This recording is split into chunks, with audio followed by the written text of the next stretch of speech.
ব্যস্ত নগরী ঢাকা, চারপাশে হাঁকডাক, যানজট আর কোলাহল। এই ভিড়ের মধ্যেই একটু স্বস্তির নাম গোলতালাব। প্রায় ২ শতাব্দী ধরে পুরান ঢাকার সাধারণ মানুষের গোসল, সাঁতার আর প্রশান্তির জায়গা এটি। পুরান ঢাকার ইসলামপুরে আহসান মঞ্জিলের ঠিক পাশেই অবস্থিত ঐতিহাসিক এই গোলতালাব। তালাব শব্দটি এসেছে উর্দু থেকে, যার অর্থ পুকুর। স্থানীয়ভাবে সবাই চেনে নবাব বাড়ির পুকুর নামেই। ইতিহাস ঘেঁটে জানা যায়, প্রথমে ১৬১০ সালে নবাব আব্দুল বারী এই পুকুরটি খনন করান। এরপর আশপাশের কামার, কুমার ও মৃৎশিল্পীরা এখান থেকে মাটি নিয়ে পুকুরটি আরও গভীর করেন।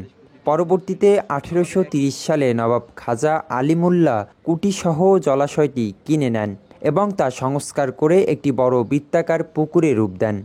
৬.৫ বিঘার জমির ওপর নির্মিত এই পুকুরটির আকার গোল। সেখান থেকেই নাম হয় গোলতালাব। প্রথমে এটি ছিল নবাব পরিবারের ব্যক্তিগত ব্যবহারের জন্য, কিন্তু সময়ের সাথে এটি খুলে দেওয়া হয় সাধারণ মানুষের জন্যও। গরমের দিনে যখন শহরের জীবন অতিষ্ঠ, তখন মাত্র ১০ টাকার টিকিটে এখানকার মানুষ খুঁজে নেন কিছুটা প্রশান্তি। শিশু থেকে শুরু করে বৃদ্ধ সব বয়সীরাই দাপিয়ে বেড়ান গোলতালাবের শীতল জলে।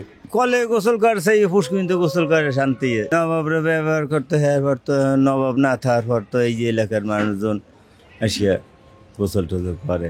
এটা ঢাকা শহরে আনকমন একটা জিনিস। ঢাকার কংক্রিটের জঙ্গলে এমন পুকুর আর নেই বললেই চলে। তাই গোলতালাবের ঠান্ডা জলে ডুব দিতেই অনেকের মনে জেগে ওঠে শৈশবের সাঁতার, হাসির আওয়াজ আর হারানো দিনের স্মৃতি। গ্রামে পুকুর আছে, গ্রামের যেরকম ওই রকমই হয়, ওই সিস্টেমই হয়। ঝর্ণায় ওই বাথরুমে গোসল না করে এই ঘাটে এসে গোসল করি, সাঁতার কাটি, খুব ভালো লাগে। তবে কিছু নিয়মও আছে এখানে।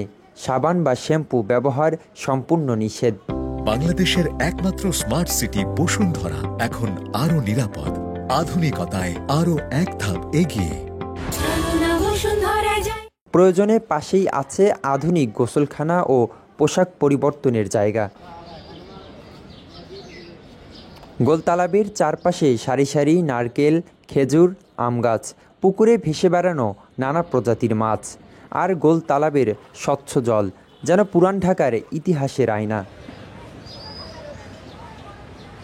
নিয়মিত এখানে গোসল করতে আসেন শ্রমিক, চাকরিজীবী সহ বিভিন্ন শ্রেণীর মানুষ।